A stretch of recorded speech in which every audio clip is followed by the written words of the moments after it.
I think one of the most interesting things about grief is that it's full of contradictions.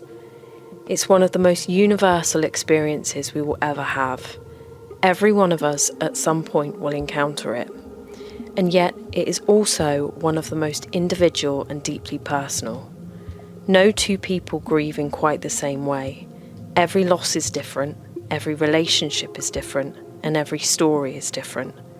And because of that, every experience of grief is different too. For a long time, we've come to expect grief as though it follows a predictable path, a beginning, a middle, and an end. Something that we move through until eventually we arrive at acceptance and life somehow returns to normal. But actually, I don't think that's how grief works. From my own experience and from witnessing so many others in theirs, grief feels far more fluid. It has a rhythm, and sometimes an unpredictable one. Some days it arrives quietly, gently touching the edges of our lives, and other days it crashes over us with such force that it takes our breath away and leaves us wondering how something we thought we had learnt to live with can suddenly feel so overwhelming again. Grief isn't something we experience once. It moves, it shifts, it changes shape. And perhaps that's because grief itself is never just one thing. It can be sadness, relief, anger. It can feel like hope, confusion, despair and exhaustion, and sometimes all within the same moment. It asks us to hold emotions that don't always make sense together, yet somehow belong together all at the same time. People often think grief is only about the person, relationship, or life we've lost, but grief rarely arrives alone. Alongside the primary loss often come so many secondary losses that can consciously go unnoticed. The loss of uncertainty and routine, the loss of a future we imagined, the loss of identity and roles that we once held, the loss of feeling like ourselves. Because grief doesn't just change our circumstances, it changes us. Sometimes it asks us to become someone we never expected to have become. And perhaps that's one of the hardest parts. Not simply learning how to live without what we've lost, but learning who we are now without it. I also wonder whether one of the greatest difficulties we face isn't just grief itself, but the expectations we carry about what grief is supposed to look like. Many of us have grown up believing that grief comes in stages, that if we move through those stages in the right order, eventually we'll reach acceptance and everything will begin to feel okay again. But what happens when our experience doesn't look like that? What happens when we're doing well for weeks or months, and then something as simple as a smell, a song, a photograph, or a familiar place suddenly brings everything flooding back? We begin asking ourselves painful questions like, why am I still struggling? I thought I dealt with this, or shouldn't I be over this by now? Sometimes the suffering isn't only in the grief, it's in believing we're grieving incorrectly, that somehow we're failing at something that has no single path. And with that can come guilt, shame, self-judgment and anxiety. Not only are we carrying the weight of our loss, we're now carrying the weight of believing we should be carrying it differently. And that can make everything feel so much heavier.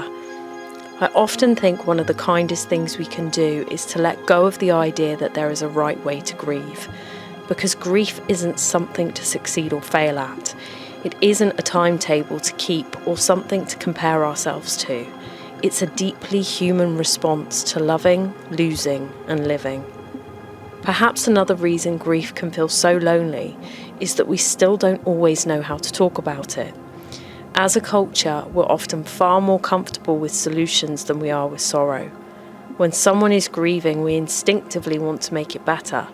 We search for the right words, the right advice, the right way to help, and yet grief has a way of humbling us. Because sometimes there are no words that can make it better. Sometimes there is nothing to fix. Perhaps grief isn't asking to be solved. Perhaps it's asking to be witnessed, to be sat alongside, to have someone acknowledge that this is hard, without trying to rush us somewhere else. I wonder if that's why grief can sometimes feel so isolating, Not because we're completely alone, but because we can begin to feel as though our grief is too much, too uncomfortable, too inconvenient, too long. We notice the conversations become quieter, the messages becoming less frequent, the world continuing to move while ours has stood still. And sometimes, in an attempt to protect the people around us, we begin to hide it. We speak about it less, we cry in private, we reassure everyone else that we're doing okay, and not because we are, but because we worry our grief has become too difficult to witness. I think one of the most healing experiences we can have is to discover that we don't have to carry it alone, to find a space where we don't need to minimise it, where we don't need to explain it away or make it more comfortable for someone else, a space where every emotion is invited, where every contradiction belongs, where grief doesn't have to be hidden, only held. People often ask me when grief ends, and I've come to think that we could be asking another question, because I don't know that grief is something we're meant to get over. I think it's something we slowly learn to live alongside. I think it's actually something we learn to carry, something we grow around. Not necessarily because it becomes smaller, but because over time our capacity to hold it begins to grow. I think this is where therapy can help, not by taking grief away or asking us to move on, and not by teaching us how to grieve correctly. Instead, I think therapy offers something much gentler, a place to put the weight down for a while, a place where every part of our experience is welcome, where we don't have to explain why today's wave feels bigger than yesterday's, where we don't have to justify while we're still hurting, where we can begin to understand not only our grief, but ourselves within it. Because grief doesn't only live in our thoughts, it lives in our bodies, our nervous systems, our identities, our beliefs about ourselves and the world. Healing then isn't about learning how to stop the waves. I don't think any of us can do that. Healing is learning what to do when they arrive, learning how to recognise them sooner, how to steady ourselves, how to regulate ourselves when everything feels overwhelming, how to breathe when we feel as though we're being pulled beneath the surface, how to ask for help before we're drowning, and how to trust that this feeling, however painful, will not last forever.